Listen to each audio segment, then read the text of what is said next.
안녕하세요. 대박플러스 김보라입니다. 자, 하루 오르고 또 하루 내리고 울고 웃던 국내 증시. 어제는 또 나흘 만에 2,000선 아래로 내려와서 아쉽게 마무리됐었는데 오늘은 하루 만에 훌쩍 뛰어올라서 1% 넘게 올랐죠. 2,020선 위에서 마무리되는 모습이었습니다. 네, 이렇게 시장 흐름에 따라서 일희일비하는 투자자가 아닌 시장을 조금 더 폭 넓게 멀리 내다보고 투자하고 싶으신 분들이라면 오늘 대박플러스 강의 꼭 놓치지 마시길 바랍니다. 자, 오늘은요. 매주 금요일 함께하죠. 고수의 투자 비법 시간에서 이성규 팀장님과 함께 증시 나비효과 함께하니까요. 오늘 강의 굉장히 알찬 내용으로 준비하셨다고 합니다. 기대 많이 해주시고요. 끝까지 집중하시길 바랍니다. 말씀해드렸다시피 오늘은 우진투자 컨설팅의 이성규 팀장님과 함께합니다. 팀장님 안녕하세요. 네, 안녕하세요. 자, 오늘 강의 들어가기 앞서서 이 시청자 퀴즈 함께하고 있는데요. 지난주 금요일부터 어제였죠. 목요일까지 시청자 퀴즈 응모해주신 분들 가운데 당첨자 5분을 저희가 골랐습니다. 먼저 지난주 금요일 문제가 바로 이 주제에 담겨있던 쓰나미가 무엇을 의미할까요? 그때 금요일의 문제였는데 이성규 팀장님 앞에 나와 계시니까요. 정답 무엇인가요? 공개해 주시죠. 네, 정답 어려우신 분들은 아마 어려웠을 네. 건데요. 3번입니다. 바로 정보의 쓰나미를 말하는 거죠. 그래서 정답 맞추신 분들 축하드리겠습니다. 네. 지난주 금요일 주제에 담겨있던 쓰나미 의미가 무엇이었을까요? 가 문제였는데 정답은 3번이었고요. 네, 그 밖에 지난주 금요일부터 어제 목요일까지 응모해주신 분들 가운데 당첨자 5분을 골랐거든요. 이 당첨자는 행운의 주인공은 이성규 팀장님께 이 공개의 행운을 드리겠습니다. 네, 지금 5분을 이제 선발을 했는데요. 그러니까 네. 휴대폰 뒷번호로 그 3197님 지금 적으세요. 3197님 박수 치고 계실 거예요 아마. 7742님, 야, 6865님, 3566님, 6503님입니다. 다시 한번 알려드릴게요. 3197님, 7742님, 6865님, 3566님, 6503님 이렇게 5분입니다. 그리고 다 보내주실 때 이렇게 한 번만 보내주셔도 돼요. 여러 번 보내주신 분들 계시는데 그거 다 제가 체크하고 있으니까 그렇게 여러 번 보내시면 안 됩니다. 그래서 한 번만 보내주시면 되니까 그렇게 당첨되신 분들은 일단 축하드리겠습니다. 네, 축하드리고요. 자, 그럼 잠시 후에 고수의 투자 비법 시간에서 이성규 팀장님과 함께하는 증시 나비효과 강의 들어봅니다.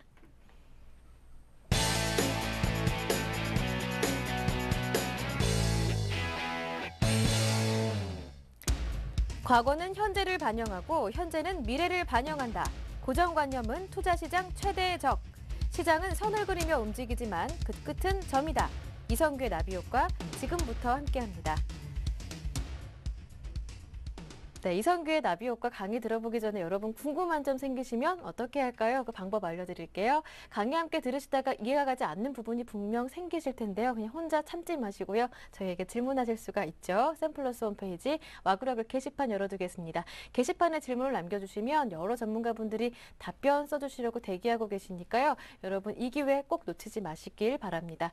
또 한 가지 센TV에서 증권 전문가 방송 센플러스도 함께하고 있는데요. 시간대별로 홈페이지에 잘 맞춰서 들어오시면 또 원하시는 전문가의 무료 강의도 함께 하실 수가 있고요. 전문가들의 관심 종목 그리고 종목 고민 해결까지 종목 상담도 받아보실 수 있습니다. 현명한 투자를 위해 샘플러스 함께 하시길 바랍니다. 자, 그리고요. 퀴즈도 공개해드리겠습니다. 퀴즈의 답을 무료 문자번호 013-3366-0110번이나 샘플러스 홈페이지 와그라글 게시판 남겨주시면 되는데요. 게시판에 남겨주실 때는 또 연락처와 함께 남겨주시면 참고할 수 있으니까요. 이 점 꼭 참고하시고요. 한 분을 채택해서 저희가 이성규 팀장님이 쓰신 책이죠. 이성규의 시장을 읽는 기술책을 보내드리겠습니다. 여러분의 많은 참여 기다리고 있겠습니다. 네, 먼저 오늘의 문제 공개하겠습니다. 오늘의 문제는 바로 이 문제인데요. 잘 들어보세요.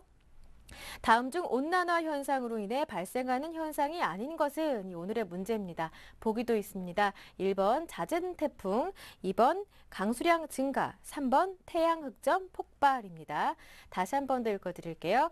다음 중 온난화 현상으로 인해 발생하는 현상이 아닌 것은 오늘의 문제입니다. 1번 잦은 태풍, 2번 강수량 증가, 3번 태양 흑점 폭발입니다. 자, 보시는 분들은 혹시 과학탐구 수능 문제가 아닐까 이렇게 어렵게 생각하시는 분들도 있으실 것 같은데요. 오늘 강의 집중해서 잘 들으시면 쉽게 찾아내실 수 있으니까요. 이성규 팀장님의 책 욕심 나시는 분들은 오늘 강의 집중해서 들어보시길 바랍니다. 자, 이성규의 나비효과 본격적으로 시작해 보겠습니다. 오늘의 주제는 어떤 주제인가요? 네, 오늘 주제는 네. 제가 우리 방송도 원래 시청각이지 않습니까? 네. 그래서 시각과 청각으로 좀 청각으로 좀 준비를 했습니다. 네. 그래서 지금 노래도 나오고 있네요. 네, 노래도 같이 나오고 있고 지금 화면에서 지금 다들 보이실 텐데요. 뭔가 느껴지나요, 오늘요? 일단 노래도 오늘 조금만 불러주세요. 네? 노래도 조금만. 글쎄 그게 다음 기회에. 네. 이거 각본을 좀 짜놨어야 되는데 죄송합니다. 제가 준비를 안 해가지고. 네. 네. 일단 오늘 준비한 것이 바로 주제는 바로 여기서 보이는 것과 같이 네. 뜨거운 것이 좋아라는 그런 주제로 오늘 여러분들께 강의를 해드리려고 준비를 했습니다. 네, 뭐든지 열심히 하는 이성규 팀장님. 오늘 주제도 노래와 또 영화 포스터로 공개해 주셨는데요. 자, 뜨거운 것이 좋아. 오늘 주제 들어보니까 굉장히 기대됩니다. 자, 그렇다면 오늘 이번 주의 주요 기사들 어떤 것들 뽑아오셨나요? 네, 이번 주 그 주요 기사 뭐 여러 네. 가지들 많이 나왔는데요.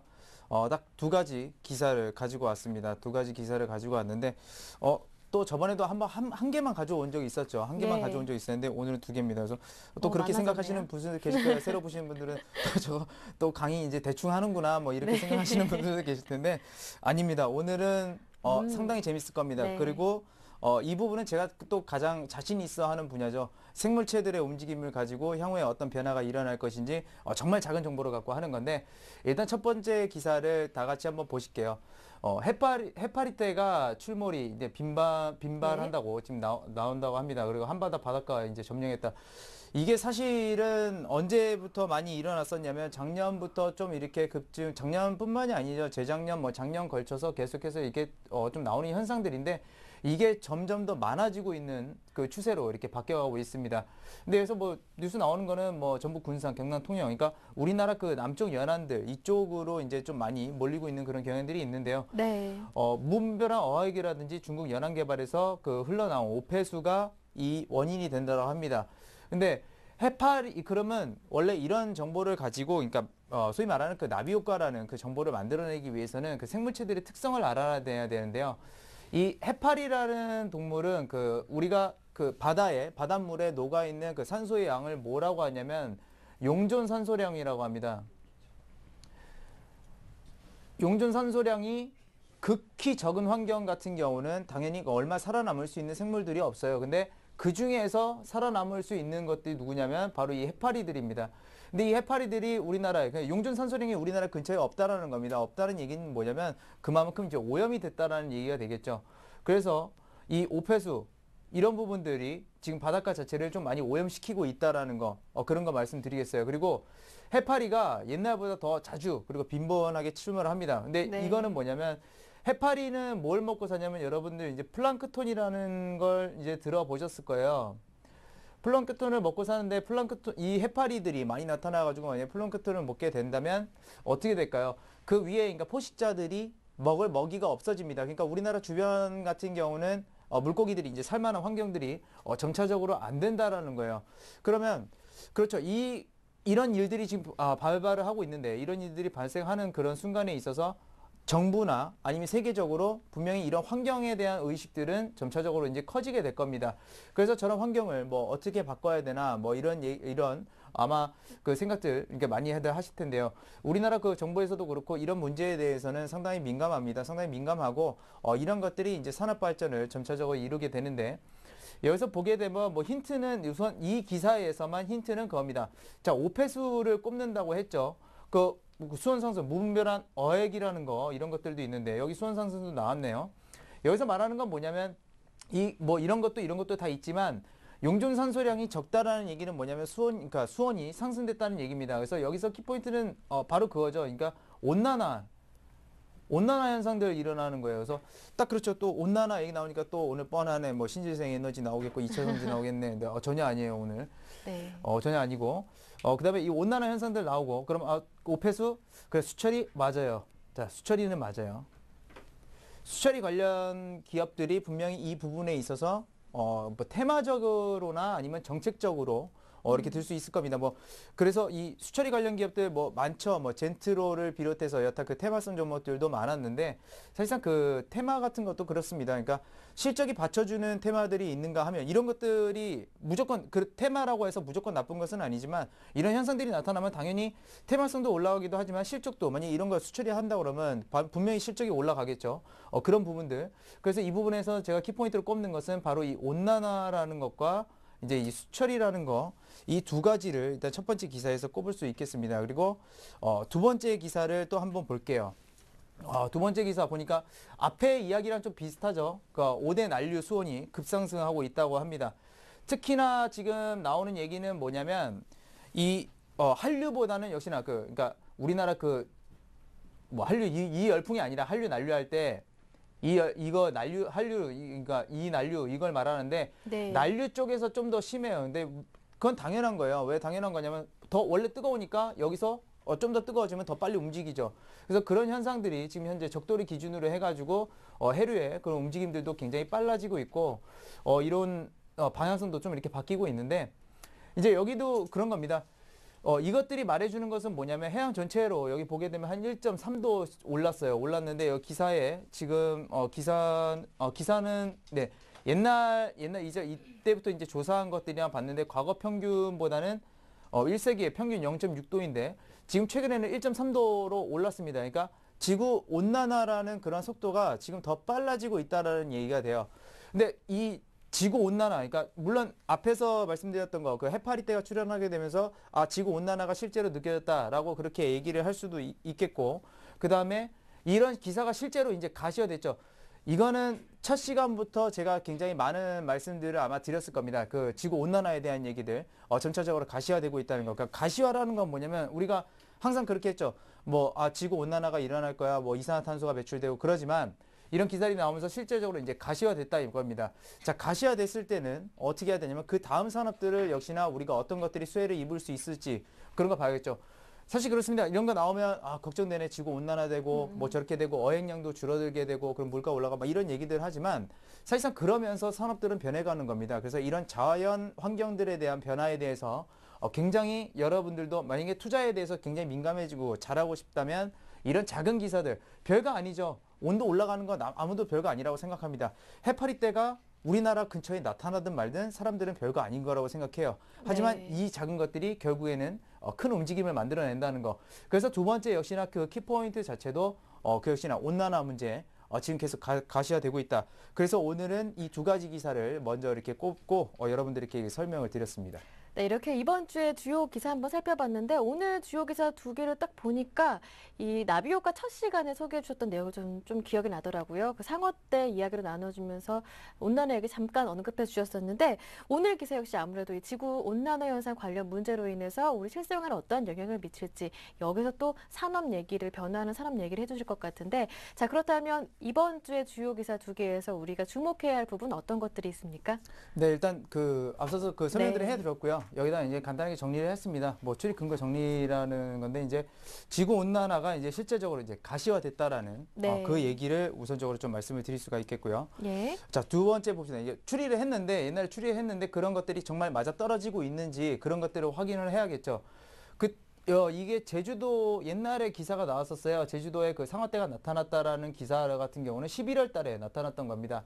예. 그때도 설명을 드렸었지만 한류성 어류가 북쪽으로 이동하게 되면서 북쪽으로 이동하니까 당연히 어획을 잡을 수 있는 어획량이 줄어들게 되죠. 그렇게 되면서 수산물 가격이 그때 급등을 했었습니다. 그러니까 상어떼가 뭐냐면 어인데 잘못 나타났네요. 어떻게 해요? 저기 상어떼. 큰일 날 뻔했어요. 아, 상어 잘 씻을 텐데. 네, 그렇죠. 네, 떼죠. 예. 무식한 거 방송에서 티내고 그러고 있었어요.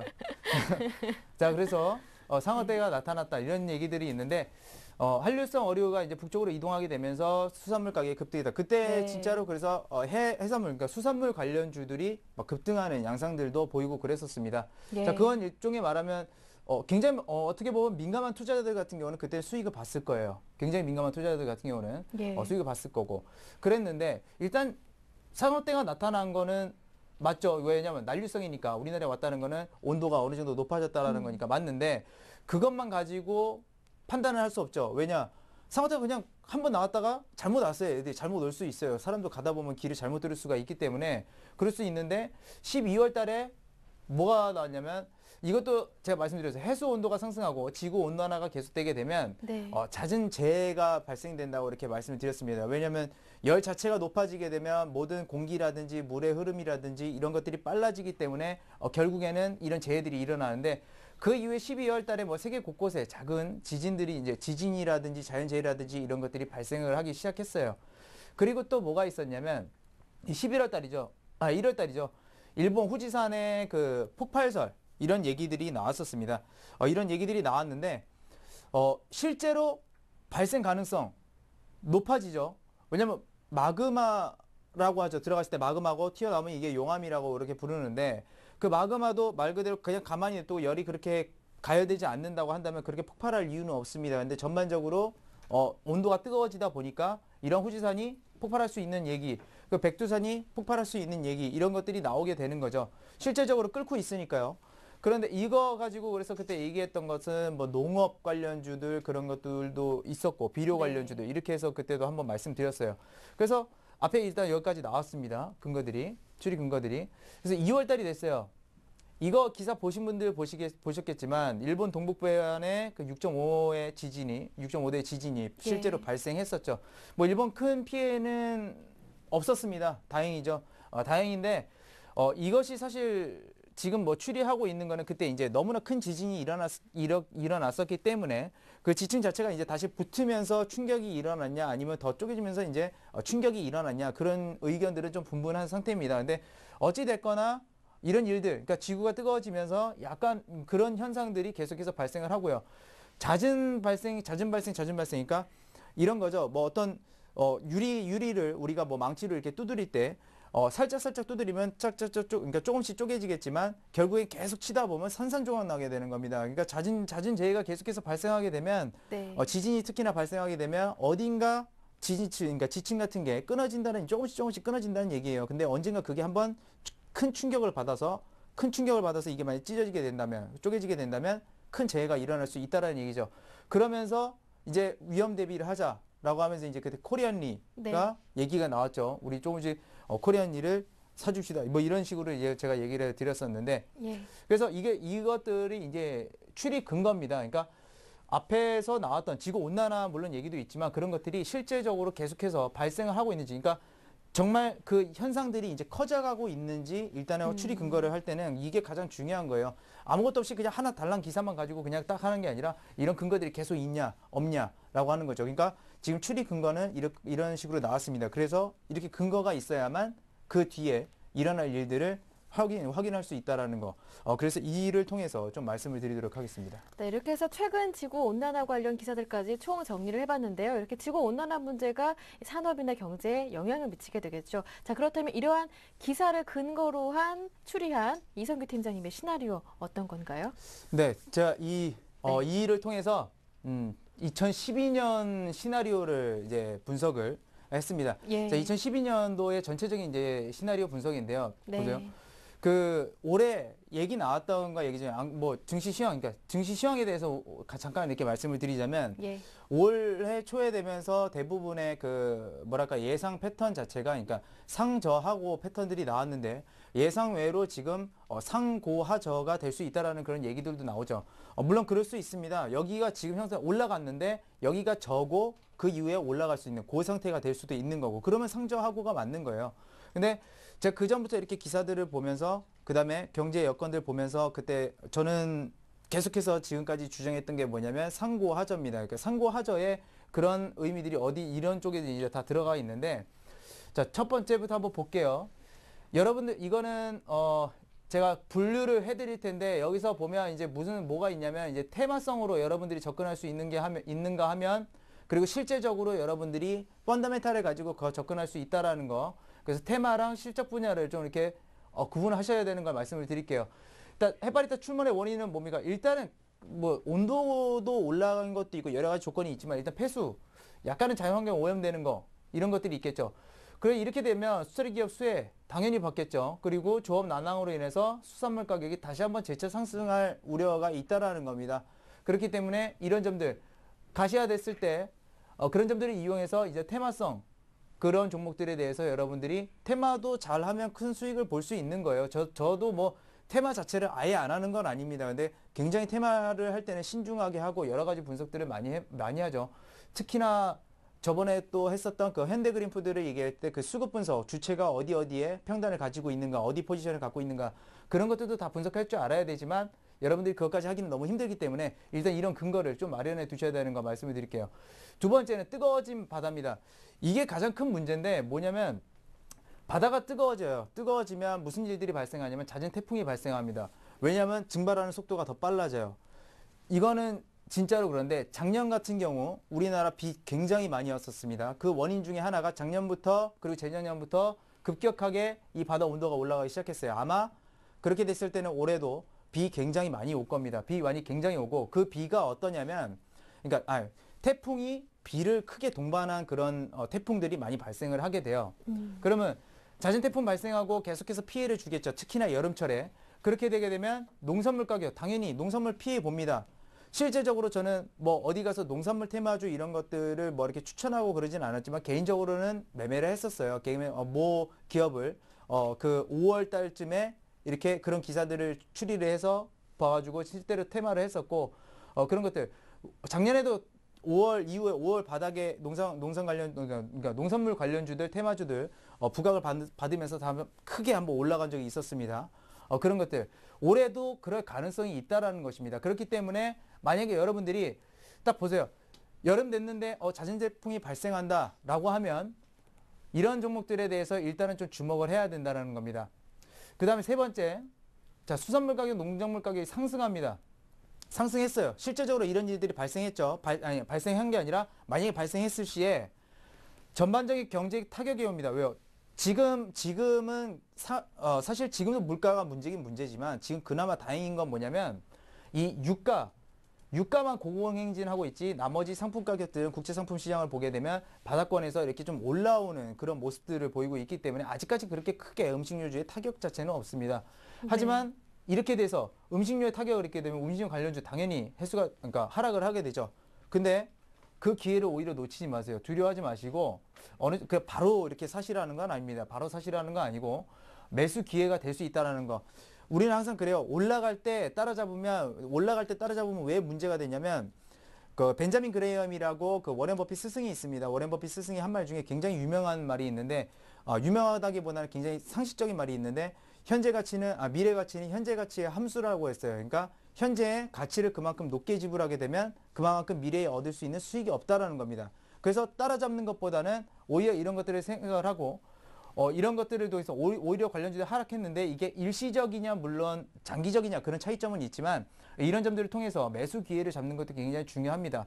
왜냐하면 유가가 지금 고공행진하고 있고 수산물 농작물 가격 올라가서 물가가 상승하잖아요. 경제 타격 엄청 있습니다. 그럼 전체가 내려오겠죠. 그러면 상품 시장까지 동시에 내려오게 돼요. 디플레이션이라는 겁니다. 디플레이션 그렇게 발생이 됐을 때 지금 2009년도랑 지금 현재랑 비슷하다고 얘기하는 사람들도 있는데요. 전문가들 중에. 사실 틀립니다. 왜냐하면 대표적으로 틀린 게 뭐냐면 2008년도 위기 겪고 나서 올라올 때는 상품 가격들이 전부 다 바닥에 있었어요. 국제 상품 시장 보시는 분들은 아실 겁니다. 유가도 바닥쳤고 30달러까지 내려갔어요. 지금 100달러입니다. 지금하고 그때는 차원이 틀려요. 물가 부분에서. 그래서 이런 부분들 있기 때문에 만약에 저기서 디플레이션이 왔을 때는 음식료 관련주가 단기적으로 좀 이렇게 저조해 줄 수 있겠지만 그런 부분들에 대해서 다시 상품 가격 낮아지고 오히려 원가 부담이 줄어든다는 거 매수 기회가 될 수 있다는 거 말씀을 드릴게요. 자, 그다음에 태풍이 발생했는데 태풍이 발생했다고 치죠. 그러면 당연히 재발생하죠. 그래서 복구 사업을 하게 됩니다. 그렇게 되면 뭐 건설 뭐 이런 것도 일도 있지만 폐기물 처리 업체들 뭐 대표적으로 여러분들 뭐 테마성으로도 많이 하고 원래는 좋은 기업들인데 그 인선 ENT라는 기업이 있고요. 인선 ENT 같은 경우는 굉장히 좋은 기업이에요, 사실. 사실 좀 테마성으로 묶여서 좀 아쉽기도 한데 코엔텍이라는 기업도 있죠. 이게 폐기물 처리 업체. 여름 들어서 이런 것들도 또 이제 굉장히 좀 많이 부각을 받곤 합니다. 그래서 이런 것들 테마성에 이용도 하는 것도 좋겠고요. 자, 이런 것들 이제 세부적으로 좀 말씀을 드렸고, 자, 이걸 통해서 한번 말씀을 드려볼게요. 지금 분명한 거는 뭐냐면 실적 장세보다는 유동성 장세가 맞습니다. 왜 그러냐? 당연히 실적 지금 계속 하향 조정되고 유동성은 높아가지고 계속해서 증시 들어 올리는데 말 그대로 유동성이 자 이렇게 가요. 이렇게 가는데 실물 경기가 그대로 이렇게 받쳐줘야만 주가는 가는 겁니다. 근데 그게 아니라 유동성이 있어서 이렇게 가는데 만약에 실물 경기가 이렇게 가든지 뭐 조금이라도 괴리가 있다고 하면 이 괴리는 언젠가 좁혀지게 됩니다. 그래서 제가 말씀드리는 거는 유동성으로 움직이는 장세는 사실상 어디까지 올라갈지 몰라요. 그건 사실입니다. 누구도 그거는 자신 있게 말 못할 겁니다. 근데 지금 분위기를 보게 되면 미국 경제 지표는 좋아지고 있고요. 그 다음에 유럽도 물론 그 그리스와 문제 이런 것들도 있지만 전반적인 경제 자체는 향후에는 괜찮을 걸로 예상돼요. 왜 그러냐면 우리나라와의 그 환율 차이가 그러니까 아시아 신흥국들과 이 미국이나 그리고 유럽의 그 화폐 가치 차이가 좀 많이 커요. 그렇게 됐을 때 무역을 하게 되면 우리가 지는 구조가 됩니다. 그렇게 해서 지금 그렇죠. 유럽이란 나라는 돈을 아무리 풀어 넣어도 솔직히 말해서 그 해결될지 나중에 해결할 수 있을지 없을지 모릅니다. 그렇게 됐을 때는 이 통화 정책만 가지고는 안 돼요. 사실 그 금융시장이나 이 실물 경제시장에 있어서 크게 두 가지 정책이 있는데 하나는 통화 정책. 우리가 보통 양적 완화라고 하는 거. 그러니까 돈을 풀고 이런 것들을 통화 정책이라고 하는 거고요. 이제 재정 정책이 있습니다. 물론 중간중간 썼어요. 재정 정책 대표적인 게 이제 세금 감면이라든지 이런 쪽이 이제 재정 정책으로 들어가게 되는데 통화 정책을 너무 많이 쓰다 보니까 통화 정책에서 지금 삐그덕 합니다. 물가가 계속 올라가고 내려가지는 않고 그렇다 보니까 이제 재정 정책을 써야 되는데 재정 정책도 그렇게 효과는 없는 것 같아요. 그러니까 뭐 법비세 이런 거 하자, 부자세 이런 거 하자, 이 얘기 나오죠. 이런 상황에서 말 그대로 무역 수지가 좋아져야만 그런 경제, 돈을 풀어놓은 거 이런 것들을 전부 다 해소를 할 수 있다라는 겁니다. 사실 미국은 계속 굉장히 두려울 거예요. 왜냐하면 지금 현재 유럽 위기까지 이어지고 있는 것들이 그 부채, 양적 완화를 통해서 받치고 있는 게 어디냐면 2008년 금융위기를 만들었었던 그 CDO 상품이 있죠. 그런 부분들, 그러니까 그 건설 시장, 그러니까 주택 시장의 그 부실 채권들과 지금 유럽의 문제들이 얽혀 있습니다. 그래서 지금 그리스가 만약에 물론 그리스가 파산하게 디폴트를 해서 어떤 연쇄 반응이 일어날지는 정확하게는 알 수는 없지만 그런 것들과 같이 건드리게 된다면 2008년 금융위기와는 비교도 안 될 정도의 큰 폭의 하락이 온다는 거. 그래서 어떻게든 막아내려고 하는 겁니다. 그래서 그런 쪽으로 좀 간다라는 거 말씀드리겠고요. 다만 미국이나 유럽이 회복했을 때는 단기적으로 우리나라에게 그렇게 좋을 가능성은 없다. 그래서 그 단기적인 게 어느 정도냐면 제가 생각하기에는 한 6개월 정도 예상을 한다는 거 말씀드릴게요. 자, 그 다음에 태풍을 발생했는데 이게 전 좀 가장 큰 문제입니다. 왜냐면 자, 여러분들 기억하시는 분들 기억하실 거예요. 2004년에 카트리나라고 하는 태풍이 어디를 쳐버렸냐면 멕시코만 연안을 강타했죠. 멕시코 연안. 멕시코 연안에 뭐가 있냐면 멕시코 연안에는 그 미국의 그 정유사들이 있습니다. 석유회사 정유사들이 있는데 이게 그 우리나라에선 태풍이라고 부르지만 저기 미국에서 허리케인이라고 부르죠. 허리케인이 보통 이제 허리케인이나 태풍이나 다 똑같은 건데 지방마다 좀 틀린데 인도 쪽에서는 이제 윌리윌리라고 부르고 허리케인이 보통 이렇게 돌아서 그 멕시코만 연안 여기 쪽을 쳐버리게 됩니다. 항상 이게 강타를 해요. 근데 태풍이 세기가 강하지가 않거나 자주 발생이 일어나지 않으면 확률적으로 여기가 타격을 입을 확률은 별로 없습니다. 근데 2004년 같은 경우는 태풍도 많이 발생하고 카트리나라는 엄청난 태풍이 여기를 타격을 주면서 유가가 갑자기 여름에 급상승하게 됐어요. 그래서 잦은 태풍 발생은 역시나 큰 태풍을 발생할 수 있는 그런 여건들을 마련합니다. 그렇게 됐을 때 당연히 정유사 여기는 무슨 어떤 방어 체계를 마련해 놓고 있는지는 확실히 제가 모르겠지만 매년 타격을 입어요. 매년 타격을 입어서 일단은 이런 부분들 정유사가 타격받게 되면 유가 상승한다는 거 그리고 최근에 들어서 뭐 그런 거 있죠. 이란 제재 이런 것들 받고 있죠. 이란 제재 받으면서 역시나 이 문제 자체도 굉장히 좀 약간은 별로 좋은 상황은 아닙니다. 그래서 유가 자체가 제가 봤을 때는 그렇게 크게 내려오지는 않을 것이다. 통화도 있고 뭐 여러 가지 여건들이 유가가 계속 고공행진할 것 같아요. 근데 여기서 추가적으로 유가 상승하게 되면 경기 침체입니다. 왜요? 비싼데 누가 이런 걸 쓰고 다니겠습니까? 안 돼요. 근데 반대로 봐야 되죠. 제가 아까 말씀드렸던 거 상품 가격이랑 동시에 전부 다 하락했을 때는 오히려 주식 매수 기회가 됩니다. 그렇게 됐을 때는 2008년에 하락해서 올라갔던 것처럼 그런 기회가 올 수 있을 거예요. 그래서 지금 보게 되면 말씀을 드리게 되면 전반적인 2012년에 시나리오가 자체가 어떠냐면 제가 왜 상고하저로 얘기를 했냐면 상반기에 왜냐면 지금 물가 부담이 있긴 아주 조금 완화됐습니다. 그래서 일단 저는 물가가 가장 큰 문제라고 생각해요. 왜냐하면 소비의 근원이기 때문에 이렇게 해서 올라가다가 이런 일들이 발생하고 그랬을 때 정유나 이란이나 이런 문제들을 건드리게 되면 경기가 내려가게 된다는 거죠. 이와 동시에 갑자기 뭐 상품 가격 전부 다 내려앉고 그러면 디플레이션 상태로 들어가는 거예요. 그러면서 회복이 됐을 때 매수 기회가 된다라는 거. 그래서 제가 예상한 거는 왜 상고하저 패턴을 예상했냐면 이 부분하고 자 여기가 2분기, 3분기, 4분기입니다. 4분기에 완만한 회복. 그래서 이걸 상고하저 패턴이라고 계속해서 어떻게 보면 우기는 거죠. 우길 수도 네. 있는 거고 나중에 가서 틀릴 수도 있지만 그 시나리오 자체는 계속해서 가져가고 있어요. 별로 그렇게 크게 변한 건 없기 때문에. 그리고 미국과 유럽과의 그 무역 수지 자체도 우리나라에겐 별로 좋은 구조도 아니고 거기다 FTA까지 했고요. 그렇게 되면 우리나라 무역 수지는 계속해서 악화될 수밖에 없는 조건입니다. 그러면 이렇게 올라갔다 이렇게 해서 이렇게 내려오는 상고하저 패턴이 되고 그리고 이상하게 그 미국 대선 4년마다 열리죠. 한번 보세요. 올해가 2012년, 2008년, 2004년, 2000년 최근에 또 10년 동안 이렇게 한번 보세요. 여러분들 차트 보시면 상고하저 패턴이 매년 나왔을 겁니다. 그게 뭐냐면 정치적으로 불협화음들이 많이 일어나죠. 그래서 경기 부양을 물론 하긴 하지만 그런 부분들이 정치적인 문제들이 발생을 하게 되면서 전반적으로는 많이 좀 안 좋아집니다. 최근에 우리나라도 규제 같은 거 많이 하고 있죠. 특히나 대선 시기에 그런 것들 많이 합니다. 많이 하게 되니까 이런 부분들이 그런 부분들과 맞물려서 하나만 갖고 얘기를 하는 건 아니에요.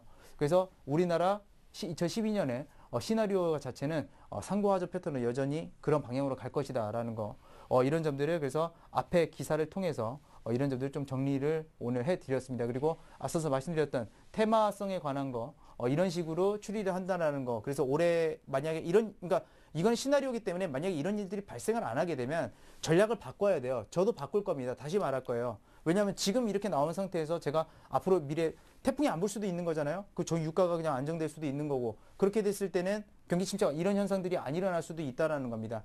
상대적으로 약해질 수는 있겠죠. 왜요? 아직까지는 대선이라는 그런 어떤 리스크가 자체가 있기 때문에 그래서 이런 점들 여러분들이 좀 올해 지금 일단 증시에 투자를 할 때 좀 많이 참고를 하시라고 이렇게 오늘 말씀을 드리는 겁니다. 네, 이렇게 해서 이성규 팀장님의 2012년 예상 시나리오를 한번 들어봤는데 굉장히 부정적입니다. 2012년에 안 일어났으면 좋을 일들만 적어주셨는데요. 뭐 폐수 때문에 해파리 때도 출몰을 하고 태풍도 자주 발생을 한다 하고 수산물 가격, 농수산물 가격도 오른다고 하셨고요. 근데 그렇다면 우리는 그래도 이러한 시나리오를 감안을 했을 때, 전제했을 때 또 위기를 또 기회로 삼아야 하잖아요. 관련된 산업들, 업종들 잠깐 좀 두각이 보이긴 했는데요. 그렇다면 이러한 기업들, 업종들, 테마주들 어떻게 접근하는 게 좋을 것인지 그리고 각각의 특징은 어떤 건지 조금 더 구체적으로 한번 들어볼게요. 네, 일단 네. 업종 테마별 특징으로 나누겠습니다. 그래서 수처리 관련 기업들 같은 경우 그런 얘기들이 나오게 되면 일단 테마성으로 한번 보세요. 왜냐하면 수처리 관련 기업들 중에 제가 모르는 걸 수도 있어요. 모르는 걸 수도 있는데 그렇게 제가 봤을 때는 그것으로 인해서 크게 뭐 돈을 번다거나 성장성이 부각되는 기업은 없는 것 같습니다. 그렇기 때문에 저는 솔직히 말씀을 드리는 거고요. 네. 두 번째는 이제 농산물 관련 이건 굉장히 뭐 좋죠. 테마성이기도 하지만 일단 정부 정책도 있고요. 그리고 농업이라는 것 자체를 우리나라도 굉장히 크게 육성을 해야 됩니다. 그래서 농업 인구도 좀 이렇게 많이 줄어드는 추세가 있는데 요즘에 그런 기사들이 나오더라고요. 귀농하는 사람들이 그렇게 많다고. 근데 그 사람들이 1년에 그 1인당 소득을 따져보니까 1억이랍니다. 예. 웬만한 대기업 들어가는 거 진짜 부럽지 않아요. 그래서 농업대학 나오신 분들도 지금 뭐 대기업에 이렇게 취직하고 그러기보다는 시골에 가서 농사를 짓고 자기가 우수한 상품을 만들거나 재배를 해서 그런 것들을 파는 경향들이 보입니다. 그만큼 정부에서 많은 뒷받침을 해주고 있다라는 거죠. 그래서 이 농산물 관련주들, 농업주들은 장기 투자로 좀 보시는 게 좋습니다. 그래서 모아가는 그런 전략을 저는 이렇게 이쪽에서는 제시를 해드릴게요.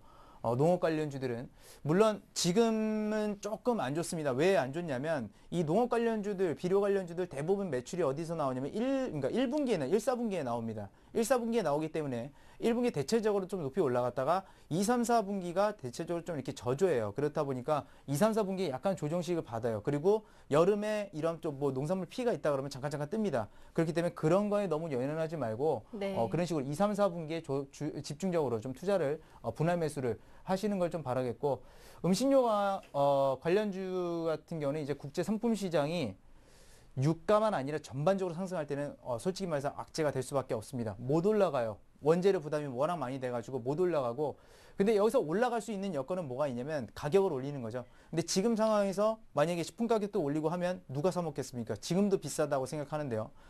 그렇기 때문에 역시나 국제 상품 시장 상승 시에 악재가 된다라는 거에서 상품 시장 가격들이 상품 가격들이 하락했을 때 하락하기 시작하면 그런 현상들이 일어나게 되면 음식료 관련주들은 역시나 장기적 투자처로서 굉장히 좋다. 우리 맨날 먹지 않습니까? 맨날 먹는 것도 있고 사실상 그 장기적인 관점에서 보게 되면 음식료 관련주들이 주가 상승 추이는 훨씬 더 빨랐어요. 왜 빠르냐면 제가 IT랑 비교를 해드릴게요. IT 같은 경우는 신기술을 개발해야 되죠. 신기술을 개발해야 되다 보니까 R&D 투자라든지 이런 것들이 굉장히 많이 들어갑니다. 많이 들어가고요. 그리고 지나면 유행이 지나기 때문에 가격을 내려가요. 근데 음식료 관련주들은 왜냐면 한번 제품을 잘 개발해서 출시를 하게 됐을 때 이것이 시장에 이제 퍼져나가게 됩니다. 조금씩 퍼져나가게 되는데 처음에 뭐 5개 팔렸다가 10개가 팔리게 되면 이게 꾸준히 올라가게 돼요. 그 다음에 가격이 올랐어요. 그럼 가격을 올려버리면 당연히 하나 팔았을 때는 1배의 가격밖에 안 올라가지만 10개를 팔고 있는 상태에서 한 단위 가격을 올려버리면 10배의 수익이 갑자기 늘어나 버리게 되는 겁니다. 그래서 음식료 관련주들은 이런 것들이 좋고요. 그렇다고 해서 이게 뭐 유행이 지났다고 해서 R&D 투자를 뭐 하느냐, 그러니까 IT처럼 그렇게 하냐, 그런 것도 아니에요. 이거 깔아놓고 그 제품들 깔아놓고 상품들 깔아놓고 그 뒤를 이어서 또 새로운 제품들을 개발하고 그러면 시장 저변 확대를 하게 되고 물가가 상승하면 또 올라가고 그렇기 때문에 음식료 관련주들이 장기적 투자에서는 더 주가 상승 추이도 좋고 시장 지배력도 훨씬 좋습니다. 불황에도 잘 견디고요. 그래서 특별히 이거를 저는 방어주라고 보지 않고 굉장히 안정적인 성장처라고 좀 보고 있고요. 대표적으로 그래서 뭐 워렌 버핏 같은 경우도 코카콜라를 매수했던 이유가 바로 그런 거였죠. 그 당시도 굉장히 어려운 위기가 있었는데 역시나 워렌 버핏 같은 경우는 그런 것들을 보면서 이 타임이 매수 타임이다. 코카콜라 누구나 먹을 거고 많이 팔리면 팔릴수록 물가 올라가고 그런 것들 수혜를 볼 것이다. 그런 것들을 얘기했다라는 거. 그래서 음식 관련주 무조건 이렇게 부정적으로 그러니까 방어주기 때문에 저건 주가 안 올라가 이렇게 보시지 마시고 장기적으로 좀 보시기 바라겠고요. 그다음에 유가 급등시라고 이제 말씀드렸습니다. 유가가 지금 100달러 넘어가는 선이죠. 유가가 100달러 선에서는 지금 상태 좀 위태위태하지만 그래도 견딜 만한 그런 수준입니다. 견딜 만한 수준이고 이게 어느 정도 오랫동안 좀 버텨주는 게 좋아요. 물론 여기서 조금씩 하락하면 더 좋지만 오랫동안 좀 버텨주는 게 좋습니다. 근데 갑자기 유가 급등한 게 어떻게 했냐면 갑자기 급등했을 때 그때가 문제가 돼요. 그러면 수요가 확 줄어들면서 경기 침체가 결국엔 오게 됩니다. 130달러, 한 130달러 정도까지는 견딜 수 있을 것 같아요. 하지만 이란 제재라든지 그런 부분들이 태풍이 또 한번 몰아치고 그 상황에 실제로 그랬던 적이 있었어요. 제가 몇 년도인지 잘 기억 안 나지만 그때 그러면서 국제 상품 시장에서 유가가 갑자기 급등한 그런 해가 있었습니다. 그때가 카트리나 맞아. 그때였네요. 그런데 그때 쭉 올라갔다가 상품 시장 다 떨어지면서 갑자기 2004년부터 그 증시가 상승하기 시작했다는 거죠. 그래서 그런 여건들이 만들어지면 괜찮다라는 거. 그 다음에 우리도 저번에도 얘기했지만 이 잦은 재해로 이뤄지게 되면 그 보험사들도 굉장히 겁이 납니다. 왜냐하면 손실이 많아지게 되죠. 그렇다 보면 그 코리안리 같은 경우는 재보험사라고 말씀드렸죠. 그냥 보험사가 원수 보험사들이 아니라 재보험이에요. 그 보험사들, 원수 보험사들이 자기네들, 그러니까 손실 볼 거를 좀 약간은 분산시키기 위해서 우리 투자할 때 위험을 줄이기 위해서 분산 투자한다는 말을 하듯이 보험 업종들도 그렇습니다. 이 리스크를 줄이기 위해서 이렇게 분산으로 보험을 좀 이렇게 펼쳐놔요. 그것에 이제 수혜를 입는 게 이제 재보험사인데 잦은 재해가 일어나면 보험사까지 다 타격을 입을 수밖에 없어요. 타격을 입는데 타격을 입었을 때 실적 발표 후에 급락을 한다라고 했을 때 그때 매수하라고 했죠. 보험주는 실적이 좋아질 때 하는 게 아닙니다. 그 실적이 좋아지는 건 언젠가 한 번은 무너지게 되면 큰 폭의 하락이 일어나기 때문에 보험주들은 웬만하면 이 사건들이 다 터지고 나서 그때 하는 게 좋다라는 거. 그래서 이런 업종 오늘 테마별 특징들하고 투자 전략 같은 거 2012년에 이런 부분들 잘 보시라고 이렇게 지금 정리를 해드렸습니다. 궁금한 점이 있는데요. 네. 그렇다면 지금 말씀해 주신 관련 종목들 이번 2012년 증시가 상고하저일 것이다 라고 말씀해 주셨는데 그럼 매수 시기는 어느 정도 후반기를 노려봐야 하는 건가요? 일단 이 종목들로 말씀을 드리게 되면 네. 정확한 건 아닌데 그냥 제가 이제 그동안 투자를 하면서 느꼈던 건데 수처리 관련 기업들은 사실상 그 형태가 없습니다. 언제 네. 상승할지 모르고요. 농산물 관련주들은 언제가 가장 바닥이냐면 5월 달이 가장 바닥입니다. 왜냐하면 네. 3월 달 여기 같은 경우는 2월 달 분기 실적이 한 5월 가까이 돼서 발표되면서 대부분 주가가 발표되고 나서 하락을 해요. 왜? 2, 3, 4분기가 저조하니까. 그래서 5월 달이 보통 이제 바닥권이라고 이렇게 바닥으로 쳐지고요. 음식료 관련주 같은 경우는 사실상 언제일진 모르지만 아까 말씀드렸던 그 뭐 태풍이라든지 이런 부분들 뭐 이렇게 해서 상승하게 되어가지고 이 농산물 관련주들이 부각을 받고 올라가고 나서 이 기업들이 내려오는 시기가 되겠죠. 이 네. 농산물 관련주들이 올라가게 되면 음식료 관련주들은 내려올 겁니다. 주가가요. 그럼 그때 이거 올라갈 때 여기를 따라잡는 게 아니라 여기는 차익 실현할 준비를 해야 되는 거고 내려올 때 그러니까 대략적으로 이거 뭐 상품 가격이 빨리 떨어지는 것도 아니고 그러면 보통 한 달 정도 한 6월 정도를 여기 음식료 관련주들을 좀 기회로 보는 게 좋고요. 그래서 4분기부터라고 했으니까 4분기부터 좀 전반적인 개선세가 일어날 거라고 했으니까 6월, 9월에서 이 3개월 분량 네. 이 정도를 넓게 보시고 좀 분할 매수 관점에서 좀 말씀을 드리겠고요. 유가 급등 같은 경우는 아무래도 태풍 타격이죠. 태풍 타격과 이란 문제 이런 것들이 있습니다. 아니면 수요가 갑자기 급증을 한다든지 그런 순간에 네. 이럴 때는 전반적 경기 침체가 오게 되는데 이게 가장 많은 시기는 아무래도 뭐 7, 8월이 되겠죠. 예. 7, 8월이 되기 때문에 이 당시 같은 경우는 그때부터는 좀 급격히 좀 하락할 우려가 있다라는 거. 그래서 역시나 9월달, 10월달 되면 그때서야 조금씩 반등을 보지 않을까 그렇게 생각하겠어요. 그래서 여기는 대체적으로 뭐 9월입니다. 그래서 투자 시기를 보게 되면 정확한 건 아니지만 대략적으로 네. 말씀드리는 거예요. 여기 5월, 여기는 6월에서 9월 사이 네. 분할, 그다음에 한번 매수해 볼 만한 시기는 9월 이렇게 정리를 해드리도록 할게요. 그래서 보험주 같은 경우는 실적 발표 이후에 네. 보통 보통 뭐 1월달, 2월달 이때쯤이 됩니다. 그래서 그때쯤에 해가지고 역시나 매수를 한번 해보시는 거 그것도 제가 좀 이렇게 설명을 좀 해드릴게요. 네, 이렇게 해서 오늘 관련 업종들과 테마 살펴봤는데요.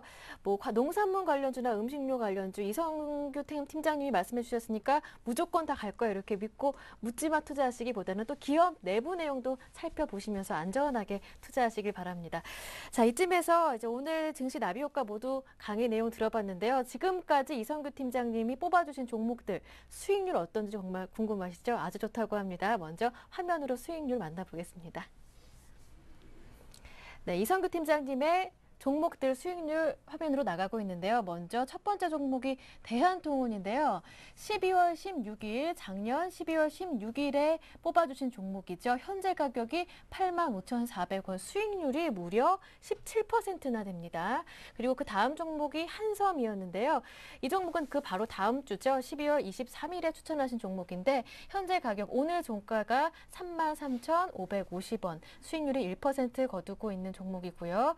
그리고 CJ 세 번째 종목이었는데요. 올해 1월 6일에 추천하신 종목입니다. 현재 가격은 81,200원이고요. 수익률 5%네요. 현대그린푸드 1월 13일에 추천하신 종목인데 15,150원 현재 가격, 수익률은 마이너스 5% 정도고요. 오디텍 마지막으로 있는데요. 1월 20일에 추천하셨던 종목이었고 현재 가격이 9,340원으로 수익률은 무려 20% 가까이 되고 있습니다.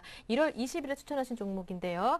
한 판 더 있죠. NHN이 있었는데요. 1월 27일에 추천하신 종목입니다. 현재 가격이 21만 9,500원, 수익률 1%, 코리안리가 2월 3일 추천하신 종목인데 14,950원 현재 가격, 수익률은 무려 9%입니다.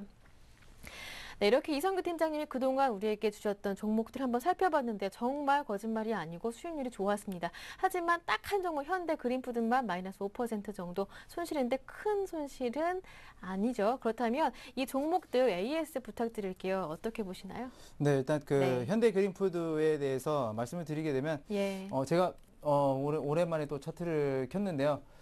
그때 이 부분을 말씀을 드리면서 현대그린푸드 같은 네. 경우는 여기에 매물대가 굉장히 많다고 그랬죠. 그 예. 15,800원이요. 그래서 사실상 그거를 저도 많이 경계했었습니다. 그 외국인들은 계속해서 여기서 쳐다보고 있고. 그래서 앞으로 한동안도 특별한 이슈가 지금 뭐 그거는 어차피 장기 투자 관점에서 말씀을 드린 건데요. 네. 그렇게 됐을 때는 이 박스권에서 계속 머물 확률이 굉장히 높습니다. 상단에 올라가게 되면 또 부딪히고 또 내려오고 이런 현상들이 일어날 수 있으니까 이 부분들 투자에 참고하시기 바라겠고요. 뭐 펀더멘탈 자체라든지 그런 것들은 뭐 지금 현재 상황에서는 크게 뭐 우려되거나 그런 것들은 역시나 없습니다. 저는 뭐 테마성 종목 이렇게 하지도 않고요. 네. 그다음에 하더라도 굉장히 좀 재무구조가 우수한 기업들을 좀 선발하는 그런 성향이 있으니까 그런 말씀들을 좀 드리겠고, 예. 그다음에 뭐 오디텍 같은 경우는 사실상 제가 매수를 좀 만류했었죠. 네. 만류했었는데 뭐 일단 상승하긴 했습니다. 그 만류하면서 했던 게 뭐냐면 대형주로 제가 가시라고 그랬죠. 근데 대형주들도 대표적으로 삼성전기를 한번 보게 되면 대형주들도 네. 많이 올랐죠. 굉장히 잘 올랐어요. 그래서 중소형주가 잘 못 갈 것이라고 생각을 했는데 어쨌든 대형주들도 잘 갔습니다. 근데 LED 같은 경우는 지금 그것도 일종의 그러니까 라이트 에미팅 다이오드라고 해서 다이오드 자체가 원래 반도체입니다. 그래서 반도체 가격이 올라가게 되면 이 LED 가격도 같이 올라가게 돼요. 그러면서 수요가 계속해서 증가하게 되죠. 그런 부분들 좀 말씀을 드릴 수가 있겠고요. 제가 얼마 전에 어떤 투자자분이 물어보시더라고요. 코리안리를 물어보시더라고요. 근데 많이 사신 것 같아요. 물론 올라갔으니까 다행입니다만 이거는 제가 그때 분명히 말씀드렸잖아요. 그렇게 많이 사시면 안 돼요. 제가 이거는 뭐냐면 적금 종목으로 손실 났을 때 조금 사고 또 그 다음에 좀 손실 났을 때 조금 사고 그래야 되는 종목이라고 말씀드렸어요. 그래서 이거는 사실상 수익이 그렇게 크게 난 종목은 아니라고 네. 제가 말씀을 드릴게요. 그래서 제가 말씀드릴 때 이거는 어디서 사세요? 이거는 어디서 그러니까 어떻게 사세요라는 거 반드시 지켜야 됩니다. 그렇게 됐을 때는 굉장히 큰 잘못되면 손실이 날 수도 있다는 거. 수익 났으니까 괜찮지만 저는 그게 좀 많이 우려가 됐고요. 근데 CJ 같은 경우는 이날 추천하고 이날 떨어지고 그다음 왔는데 CJ 전반적으로 괜찮습니다. 대한통운하고 연관도 많이 되어 있고요. 네. 그래서 역시나 그 CJ 같은 경우도 지주사 중에 좀 가장 많이 저평가돼 있어요. CJ 자체가 워낙 여러 가지 그런 것들이 있었으니까. 그래서 일단 CJ까지 나머지 종목들은 좀 무난하다고 볼 수 있겠으니까 네. 이런 점들 좀 참고를 하시면서 역시나 말씀드렸던 거 반드시 지키면서 좀 투자를 하시기 바랄게요. 네, 예상된 시나리오대로 잘 가고 있다고 합니다. 자, 오늘 강의 함께 들어봤고요. 그리고 오늘 퀴즈 정답 찾아내셨나요? 다시 한번 퀴즈 공개해 드릴게요. 바로 이 문제입니다. 네, 다음 중 온난화 현상으로 인해 발생하는 현상이 아닌 것은 이 오늘의 문제죠. 1번 잦은 태풍, 2번 강수량 증가, 아닌 것은입니다. 3번 태양 흑점 폭발입니다. 정답을 아시는 분들은 무료 문자 번호 013-3366-0110번이나 샘플러스 홈페이지 와그러글 게시판으로 보내주시면 한 분을 저희가 추첨해서 이성규 팀장님의 책입니다. 시장을 읽는 기술 책을 보내드릴게요. 네, 오늘 팀장님의 강의 잘 들었습니다. 수고 많으셨습니다. 고맙습니다. 네, 감사합니다. 네, 오늘 저희가 준비한 내용은 여기까지입니다. 내일은 2월 18일 토요일 오후 2시부터 5시까지 대박 플러스 화요일 강의해 주시는 분인데요. 장로드 장상훈 대표의 공개 강연에 진행되는 거 모두 기억하고 있으실 겁니다. 강남구 대치동 동부금융센터에서 진행되니까요. 많은 관심과 참여 부탁드립니다. 자, 저는 여기에서 물러가겠습니다. 행복한 주말 보내세요. 저는 다음 주 월요일에 다시 올게요. 고맙습니다.